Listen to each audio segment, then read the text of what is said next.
Olá pessoal, estamos aqui com o Dr. Desir Venâncio, médico, Vêncio, perdão, e para falar um pouco dele, nefrologista, e para falar assim um pouco dele, gente, a gente tem uma referência no movimento magnetizador, dessa figura que está aqui conosco, e quando ele chegou, eu estava ao lado de Jacó. Quando ele chegou aqui no evento, aí ele chegou para Jacó e disse: Jacó, eu sou seu fã, você é meu ídolo. E Jacó deu a devolutiva imediatamente. Da mesma forma, sou seu fã, você é meu ídolo. Então tem um relacionamento dele com Jacó muito grande, muito forte. E tem um vídeo que nós fizemos, a cura da depressão pelo magnetismo, vídeo oficial. Então eu fui gravar esse vídeo lá em Natal.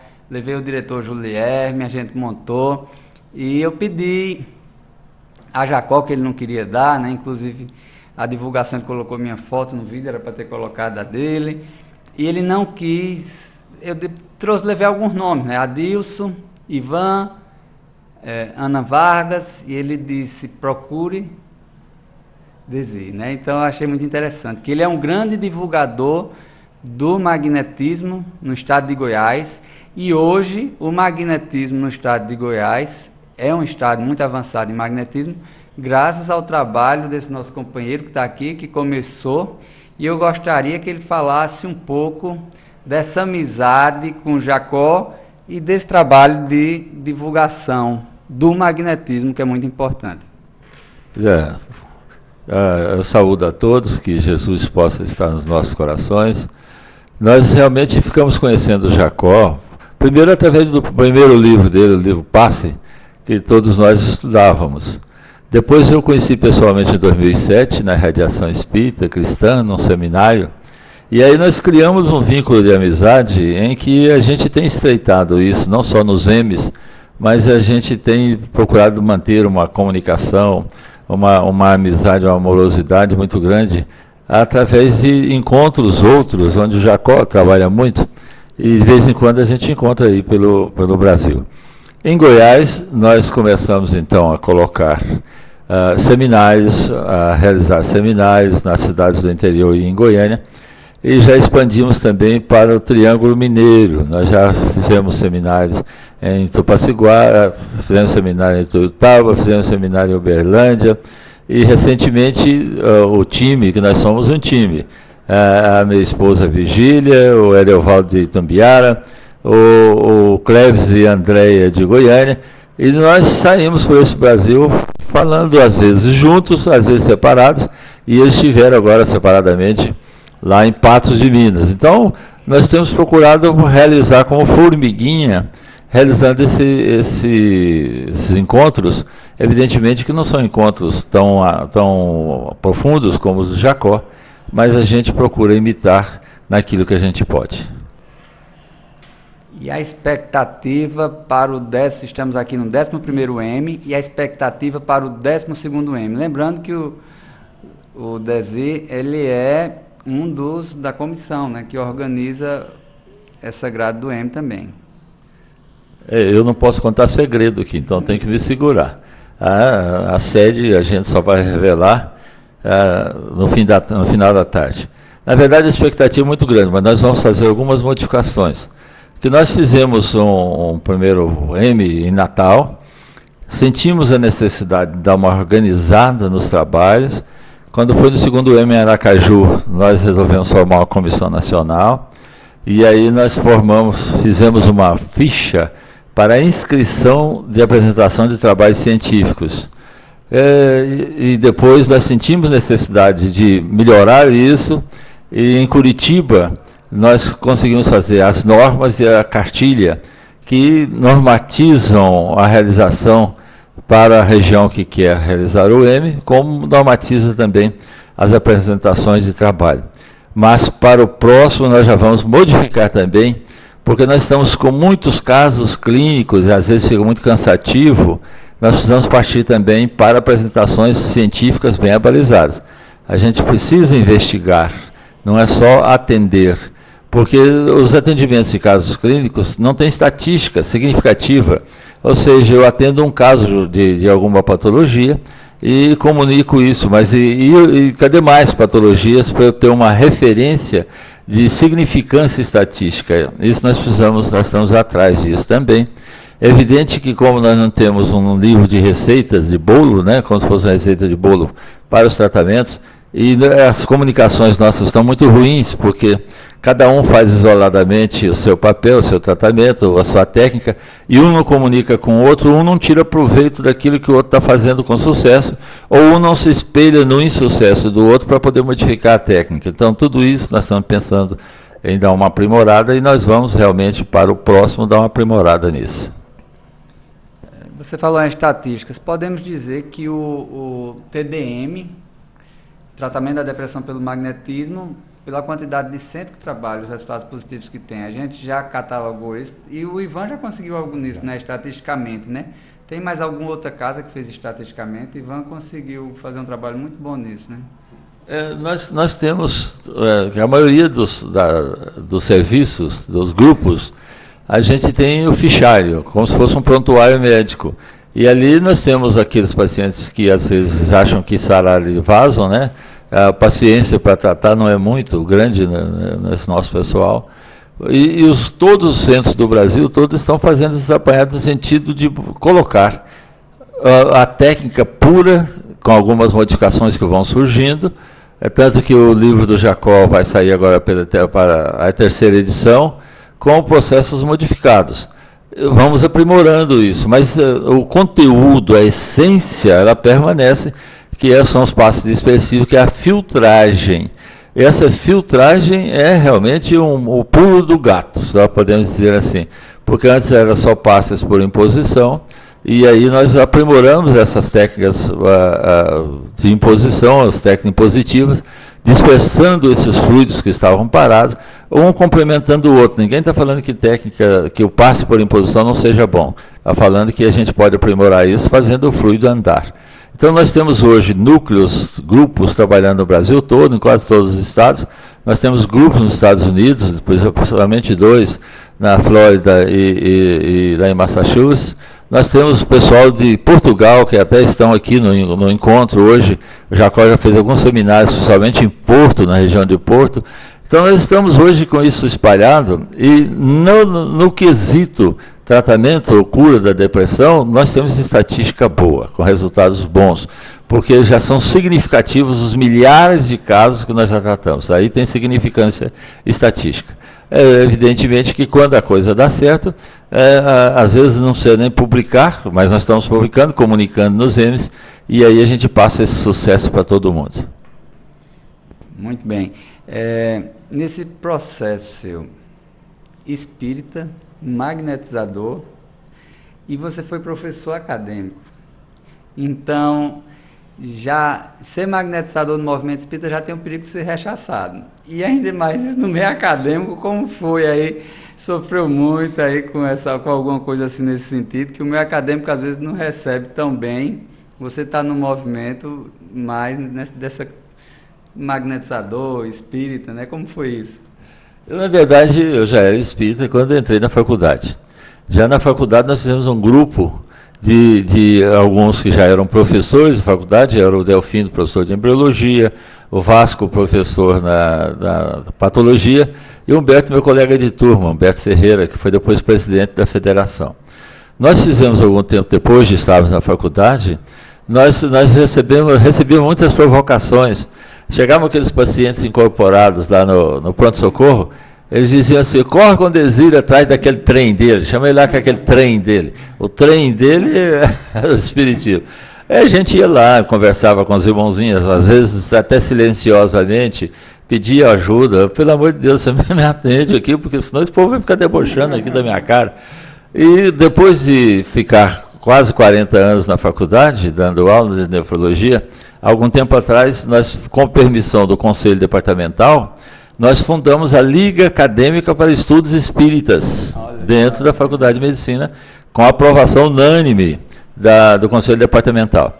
Os psiquiatras, alguns se revoltaram, anularam a Assembleia, fizeram de novo, e eu apresentei de novo o trabalho mostrando quantas universidades no mundo têm hoje estudo da espiritualidade, que é aquela pergunta do Corning. Você gostaria que seu médico conversasse com você sobre religião, religiosidade e espiritualidade? E 64% dos americanos nos hospitais e escolas aprovaram isso.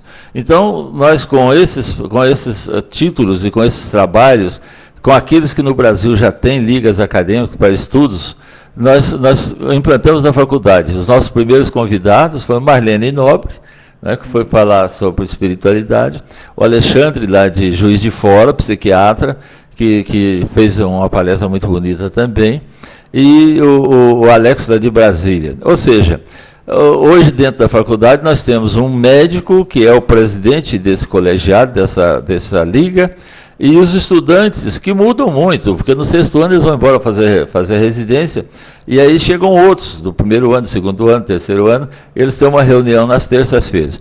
Então, por essa credibilidade que a gente tem junto aos colegas, a amizade que a gente tem, o respeito que a gente tem por eles, evidentemente, esse respeito é recíproco, a gente conseguiu implantar isso dentro da faculdade, e hoje é muito natural. Na formatura dos estudantes do ano passado, 6º ano, a minha palestra foi sobre a mente como fator de cura. Veja que eu só falei sobre espiritismo, sobre magnetismo, sobre espiritismo. Então eu não encontro dificuldade nenhuma. Eu tive muita sorte que os meus assistentes na cadeira são espíritas. E aí eu já combinava com eles que eu fazia, num grupo de pacientes separadamente, eu fazia um tratamento, uma magnetização por olhar.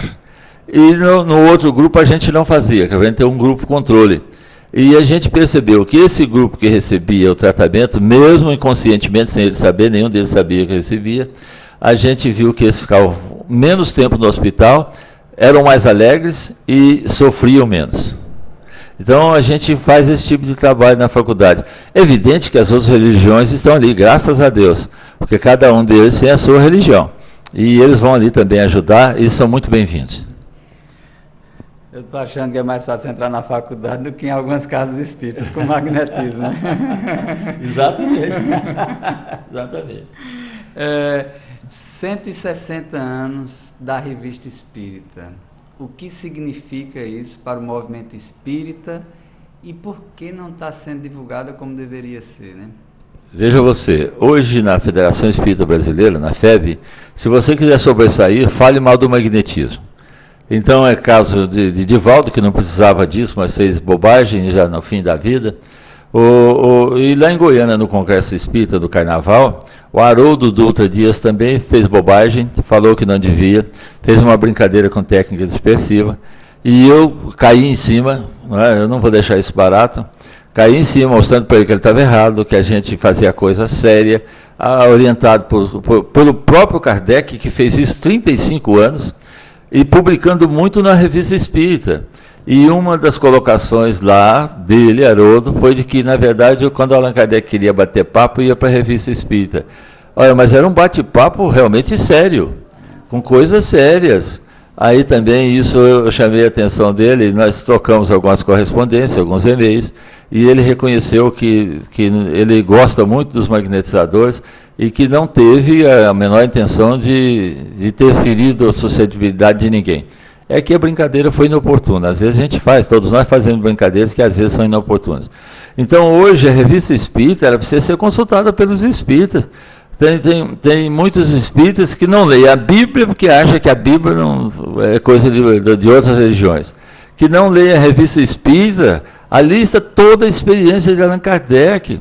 O Allan Kardec fez uma universalidade nesses ensinamentos, consultando os médiuns variados em regiões variadas sobre os mesmos temas. Então ele tinha respostas, N respostas sobre uma mesma pergunta em variados locais por variados médiuns. Ora, e ele depois pegou tudo isso, compilou, fez aquilo que achava que estava certo, porque ele não tinha jeito de fazer errado. Quando ele fazia errado, os espíritos batiam na parede dele lá até ele consertar, né, no efeito físico. Então, a Revista Espírita é uma fonte de saber. Hoje, nós, inclusive, vamos falar um pouquinho sobre a Revista Espírita de março de 68, em que Allan Kardec discutiu as curas instantâneas, pelos médios de cura, que são raríssimos. E nós vamos ver que as doenças, às vezes elas são orgânicas puras, mas às vezes elas são por fluidos indesejados, chamados fluidos densos, e às vezes são mistas. Na doença orgânica pura, o médico tem uma atuação espetacular. A medicina avançou extraordinariamente bem. Nós tínhamos uma sobrevida aqui no Brasil de 64 anos, nós estamos com 75, graças à evolução da medicina. Ninguém está detratando a medicina. Só que nós estamos falando que a gente pode unir as duas coisas, principalmente nas doenças em que nós temos lesão orgânicas e ainda fluidos densos, porque nos fluidos densos a medicina atua pouco, ela não sabe muita coisa disso, e aí a gente pode com o magnetismo atuar sobre isso. E a Revista Espírita está lá no Livro dos Médios, do Método, primeira obra a ler, o que é Espiritismo, segundo Livro dos Espíritos, terceiro Livro dos Médios, quarta Revista Espírita. E as pessoas esquecem disso e deve-se ler simultaneamente, pode-se ler simultaneamente com outras obras. E no rodapé dos livros, dito codificação, né, que ainda alguns utilizam esse termo, está lá no rodapé mandando a gente aprofundar na Revista Espírita. Então, a Revista Espírita deve ser lida.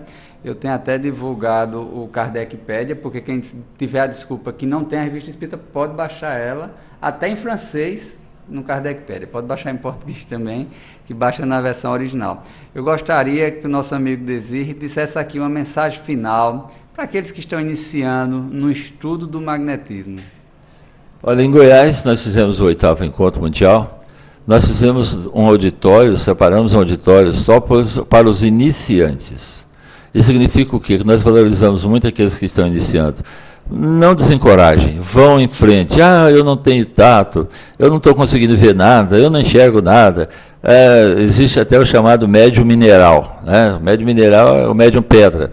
Ele não vê, ele não escuta, ele não sente, ele não sai do lugar também, não estuda, então esse é o médium pedra. Então não haja assim, estude. A gente precisa estudar para saber, saber para conhecer, conhecer para fazer. Só vamos fazer bem feito se a gente souber aquilo que a gente está fazendo. E evidentemente que quem sabe entende muito mais os progressos que virão do que aqueles que não sabem nada e estão na preguiça. Nós passamos desse tempo, nós precisamos conhecer. Então não nos desencorajem, trabalhem, treinem, se juntem. Não adianta a gente ficar de fora, às vezes falar, esse tema é muito difícil. Não, vai lá para dentro, vai trabalhar.